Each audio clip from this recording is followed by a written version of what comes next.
នេះខ្ញុំនឹងនាំពុកម៉ែបងប្អូនទាំងអស់គ្នាទៅតាមដានទស្សនាសកម្មភាពរបស់ខ្ញុំក្នុងការធ្វើជាអ្នកស្ម័គ្រចិត្តនៅក្នុងកម្មវិធីរត់ពាក់កណ្ដាលម៉ារ៉ាតុននៅខេត្តកែបក្រោមប្រធានបទមួយជីវិតមិនប្រព្រឹត្តការខ្សែគ្រឿងញៀនដោយបងប្អូនដឹងហើយខ្ញុំផុសកាលពីវីដេអូមុនហើយវីដេអូមុនគឺជាសកម្មភាពដែលខ្ញុំធ្វើដំណើរទៅកាន់ខេត្តកែបដើម្បីធ្វើជាការងារស្ម័គ្រចិត្តនេះឯងហើយវីដេអូនេះគឺខ្ញុំថតសកម្មភាពរបស់ខ្ញុំធ្វើជាអ្នកស្ម័គ្រចិត្តនៅក្នុងថ្ងៃកម្មវិធីតែម្ដងហើយនឹងហើយព្រឹកឡើងម៉ោង3ខ្ញុំបានឡើងងូតទឹកសម្អាតខ្លួនរួចក៏បានចុះមកក្រោមដើម្បីចាំគ្នានឹងឡើងឡានទៅកាន់ក្រសួងទេសចរខេត្តកែបមុខក្រសួងទេសចរខេត្តកែប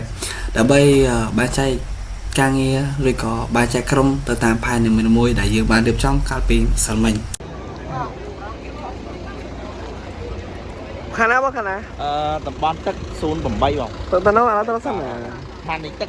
8អូខេយើងបានបែងចែកឡានរបស់យើងហើយឥឡូវខ្ញុំជិះឡានលេខ1អូខេខ្ញុំថ្ងៃហ្នឹងកាន់ចលនាសម្រាប់សម្រួលទីលាន0C ទៀតនៅឆ្នេរកាលអញ្ចឹង let's go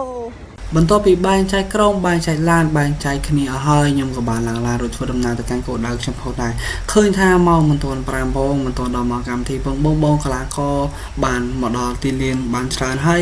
យបងអ្នកស្ម័គ្រចិត្តដូចគ្នាក៏រីករាល់ក្នុងការធ្វើការងារនេះផងដែរហើយបន្ទាប់ពីនោះមកបងមេក្រុមគាត់ក៏បានដឹកពួកខ្ញុំទៅកាន់កន្លែងមួយដែលពួកខ្ញុំត្រូវធ្វើការងារហើយនេះគឺកន្លែងដែលខ្ញុំត្រូវធ្វើការនៅព្រឹកនេះហើយញាក់ខ្លាំងមែនតើនេះឥឡូវខ្ញុំមកដល់ទីតាំងដែលខ្ញុំត្រូវធ្វើការងារហើយគឺនៅលើមហាវិថីណាទៅផ្លូវទៅឆ្នេរកៅមានព្រៃកៅកាហើយខ្ញុំនៅកន្លែងឆ្នេរកៅកាហ្នឹងអូខេហើយចឹងការងារក្រុមការងារខ្ញុំមាន3នាក់ជាមួយបងហាងសរសេរករ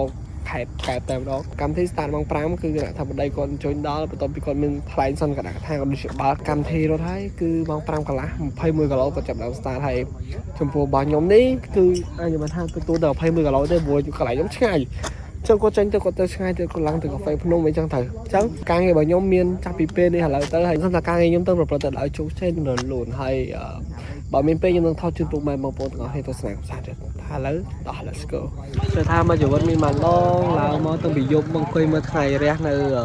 ឆ្នេរកៅអញ្ចឹងណាការ start 21គីឡូតបានប្រហែលផងបងកន្លះក៏4នាក់បានរត់មកដល់កន្លែងរបស់ខ្ញុំបានហើយកន្លែងរបស់ខ្ញុំឆ្ងាយខ្លាំងចូល10គីឡូជាងគាត់រត់បានជា20នាទីម្ដងឡងទៅ10នាទីជាងគាត់បានមកដល់កន្លែងរបស់ខ្ញុំហើយបញ្ជាបន្តមកកន្លះខបងអ្នករត់ទាំងអស់ក៏បានហូហែក៏រត់ជាហូហែមកដល់កន្លែងខ្ញុំហើយមិនយូរប្រហែលប្រហែលជា1ម៉ោងជាងកន្លែងខ្ញុំក៏រួចរាល់ហើយនេះគឺជាសកម្មភាពការងាររបស់ខ្ញុំទេសគឺគ្រាន់តែប្រាប់ផ្លូវសម្រុះផ្លូវដល់គាត់អញ្ចឹងទៅដោយគាត់ទៅត្រង់ហើយពេលមកវិញគាត់បោះស្ដាំឡើងទៅទីតាំងថ្មីអញ្ចឹងទៅហើយមិនយូរប្រហែលនៃការងារខ្ញុំព្រោះខ្ញុំមើលតែបង21គីឡូទេអញ្ចឹងលឿនដែរទេអូខេបងប្អូនបន្ទាប់ពីខ្ញុំធ្វើការងារចប់ខ្ញុំចូលរត់ដែរឥឡូវរត់បាន1គីឡូចង់បែកកង់គឺថារត់បាន1គីឡូបងបាទសូមក្រុមការងារជិះម៉ូតូឲ្យខ្ញុំបែកកង់ហើយរត់រួចទេហើយយ៉ាងហើយពុកបានរត់ផងយើងអត់តញ៉ាំអីពេលព្រឹកក៏ព្រោះតតែយើងធ្វើការឲ្យបានយើងញ៉ាំព្រោះការងារយើងព្រឹកដែរលឿនដែរអញ្ចឹងណាមានណាក្រុមការងារខ្ញុំហ្នឹងបងស្រីហ្នឹងគាត់ដប់ឡើងលើភ្នំចុះភ្នំវិញវិលចុះវិលឡើងណាពួលម៉ូតូបដ ாய் បែកអួតហើយទីបំផុតខ្ញុំបានមកដល់កន្លែងចាប់ដើរនៅបញ្ចប់រួចក៏បានញ៉ាំអាហារពេលព្រឹកនៅកន្លែងស្តង់ក្រុមការងារស្ម័គ្រចិត្តយើងនឹងឯងបន្ទាប់ពីការងារបញ្ចប់ទៅដល់មានភាពរលូនបងក្រុមការងារស្ម័គ្រចិត្តទាំងអស់គ្នាក៏បានប្រជុំគ្នាបន្តិចដែរមុននឹងឡើងឡានមកភ្នំពេញវិញឥឡូវខ្ញុំចាប់ដើមរើបង្វិចចេញទៅ PP វិញហើយចេញទៅភ្នំពេញវិញថ្ងៃនេះតែម្ដងឥឡូវខ្ញុំបានមកដល់ PP ដោយសុវត្ថិភាពនិងជោគជ័យលើភាពអតីតយើងហើយឥឡូវបានចុះពីលើឡានហើយខ្ញុំដើរចេញពីបែកកម៉ាសៀតព្រោះឡានក៏ចូលដល់ផ្ទះទេអញ្ចឹងសាតែនៅហើយ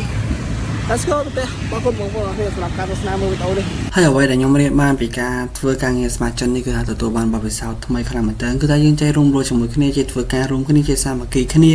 ចេះរួបរวมដើម្បីជាធ្លុងមួយដើម្បីសម្រេចការងារគោលដៅមួយហើយជាពិសេសធ្វើយើងបានស្គាល់បងជុំវិញខ្លួនស្គាល់មនុស្សថ្មីចឹងឯងហើយជាសំខាន់យើងបានជួយនៅក្នុងសង្គមគឺថាធ្វើការងារសង្គមនេះឯងអរគុណ